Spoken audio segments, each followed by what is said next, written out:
हाल में एक यूट्यूब में इंटरव्यू देख रहा था एक सज्जन का। कुछ उलूल जुलूल बात कर रहे थे संविधान का दुहाई देकर, तो मुझे बहुत हंसी छूटी। तो इस वीडियो के माध्यम से उस सज्जन को मैं जवाब देना चाहूँगा। उन्होंने कहा कि 1932 हम लोग लागू होने नहीं देंगे। दूसरा, उन्होंने कहा कि भाषा के आधार पर ये जो आप लोग लड़ाई लड़ रहे हैं ये गलत है और 1932 भी संविधान के खिलाफ है। तीसरा, उन्होंने कहा कि हम लोग चूड़ियाँ नहीं पहने, हम लोग भी 1.5 करोड़ यहाँ पर सदियों से रह रहे हैं, हम लोग भी लड़ाई लड़ेंगे, आंदोलन करेंगे। तो मैं उन सज्जन को कहना चाहूँगा, शायद उन्होंने संविधान नहीं पढ़े या आधा अधूरा पढ़े हैं। थोड़ा आप संविधान पढ़ लीजिएगा, रुलू जुलूल बात करिएगा। और स्वतंत्र है आपको बोलने के लिए, आप बोलिए, आपको माइक मिला था, बोल दिए।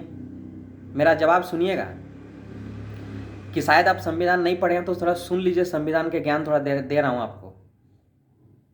कि संविधान सभा के अध्यक्ष डॉक्टर राजेंद्र प्रसाद उस समय के तत्कालीन अध्यक्ष थे। उन्होंने एक समिति बनाई थी और उन समिति को यह कहा गया कि भाषा के आधार पर राज्यों का पुनर्गठन हो सकता है या नहीं हो सकता है, यानी कि भाषा के आधार पर राज्यों को अलग किया जा सकता है या नहीं किया जा सकता है। तो इस समिति में 3 महान व्यक्ति थे, डॉक्टर जवाहरलाल नेहरू, दूसरा सरदार वल्लभ भाई पटेल, तीसरा पट्टाभी सिद्धारमैया। ये महान लोग, बुद्धिजीवी लोग थे। उन्होंने एक रिपोर्ट तैयार कर संविधान सभा को सौंपे। उन्होंने कहा कि भाषा के आधार पर राज्यों का पुनर्गठन किया जा सकता है। और दोस्तों, इसका जीता जागता उदाहरण है स्वतंत्र भारत के बाद। स्वतंत्र भारत में पहला राजभाषा के आधार पर पुनर्गठन हुआ, वो आंध्र प्रदेश। 1 अक्टूबर 1953, दिनांक थोड़ा सुन लीजिएगा, 1 अक्टूबर 1953 भाषा के आधार पर राज्यों का पुनर्गठन करके आंध्र प्रदेश बनाया गया। और इनके लिए रामुल्लू आमरण अनशन पर बैठे थे। 56 दिन के बाद उनका मृत्यु हो गया।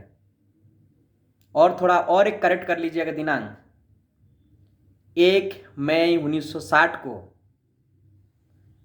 भाषा के आधार पर मराठियों ने और गुजरातियों ने लड़ाई लड़ा और 1 मई 1960 को बॉम्बे राज को 2 अलग राज्य में विभाजित किया गया, जिसमें मराठियों के लिए महाराष्ट्र और गुजरातियों के लिए गुजरात। ये भाषा के आधार पर हुआ था। तो हमारे झारखंड में क्यों नहीं हो सकता एक जिला? क्योंकि अगर हम लोग उस जिला में सिर्फ और सिर्फ हम लोकल लैंग्वेज बोलने वाले लोग हैं, तो एक राज्य का पुनर्गठन हो सकता है। तो हमारा झारखंड में एक जिला में दूसरे राज्य से भाषा को कानूनी मान्यता कैसे मिलेगा? दूसरा कि 1932 ये हमारी मांगे हैं और ये हमारी हक है, हमारे खून में है। हमारे पूर्वजों ने झारखंड की अलग करने में जो लड़ाइयाँ लड़ी, इसी के आधार पर लड़ा गया था कि हमारा जल, जंगल, जमीन और ये भाषा का संरक्षण मिले। हम लोगों को पहले पहाड़ में रहने वाले आदिवासियों कहकर बुलाते थे ये लोग।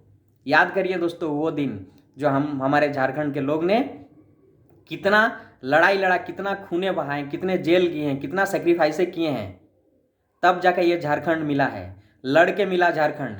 और हम लोग 1932 लेके रहेंगे, ये हमारा चैलेंज है और ये हमारा संविधान के अनुरूप है और ये हमारा अधिकार है। और हमारे जो पूर्वज झारखंड को अलग करने में जो सेक्रीफाइसें किए हैं, जो खून बहाए हैं, उनका ये सपना पूरा होगा और हम लोग लेके रहेंगे, चाहे आप कितना भी कुछ कर ले। और उन्होंने ये भी कहे कि हम लोग यहाँ 1.5 करोड़ लोग सदियों से रह रहे हैं। तो हम और एक डेटा देना चाहूँगा, 2011 जनगणना आप पढ़ लीजिएगा। आप लोग अगर 1.5 करोड़ है तो हम लोग 2011 में 11 में 3.5 करोड़ लोग रहते थे। अब 2022 हो गया है। ये धमकियाँ ना दे और हम लोगों ने आप लोगों को यहाँ से हटाने की मांग नहीं कर रहे हैं। हम कह रहे हैं कि आप रहिए, जो व्यवसाय करना व्यवसाय करिए, आप लोगों से मिलजुल कर रहिए। हम लोगों ने सिर्फ ये मांग रखा कि 1932 के आधार पर हमारा नियोजन नीति होगा। दूसरा, ये दूसरा भाषा हमारे राज्य में नहीं चलेगा, कानूनी मान्यता नहीं मिलेगा। आप आके बोलिए, आपका अधिकार है, फंडामेंटल राइट है, resides and travel anywhere in India. इसका मतलब है कि आप कहीं भी जाके बस सकते हैं और कहीं जाके आप ट्रेवल कर सकते हैं। आप करिए, हमने कहाँ माना किया है। और हमारा मांग रहे हैं, हम लोगों ने कोई यहाँ पर लड़ाई करने के लिए आया नहीं और हमारा कोई मकसद भी नहीं है लड़ाई करना। लेकिन हम लोग आदिवासी और क्रांतिकारी प्रवृत्ति के लोग हैं। हम क्रांतिकारी, हम आंदोलन करके जो संविधान के अनुरूप होगा उसके आधार पर हम लोग अपना 1932 लेंगे।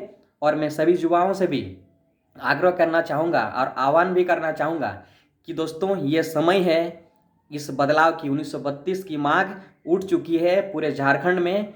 एक एक घर से एक एक भाई, दादा, माँ बाप सब ने आवाज़ निकाला है, तो हम लोगों को भी ये आवाज़ को दबने नहीं देना चाहिए। ये आवाज़ निकलना चाहिए, तब तक ये आवाज़ गूंजता रहना चाहिए और ये आवाज़ फैलना चाहिए। जहाँ तक ये पहुँचना चाहिए वहाँ तक पहुँचना चाहिए। और जो हम लोगों ने सपना देखा था झारखंड राज्य का, जो हमारे इस झारखंड राज्य को अलग करने के लिए निर्मलदाओं जैसे विनोद बिहारी महतो और कितने लोग होंगे इसमें, मैं तो ये दो ही जो उनका नाम लिया है, कि इसको अलग करने में कितना सेक्रीफाइस किए हैं, कितना लड़ाई लड़े हैं।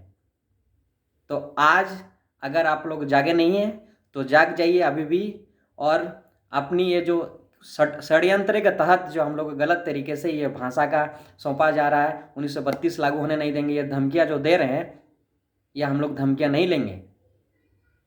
हम लोग आप लोगों से कोई दुश्मनी नहीं है, सिर्फ हमारी मांग हम लोग मांग रहे हैं जो हमारा हक में है। तो सब मिलजुल कर लड़ेंगे, सब तैयार हो जाइए और एक झारखंड, एक अच्छा झारखंड, हमारा सपनों का झारखंड हम लोग बनाएंगे और 1932 लेके रहेंगे। जय झारखंड, जय हिंद।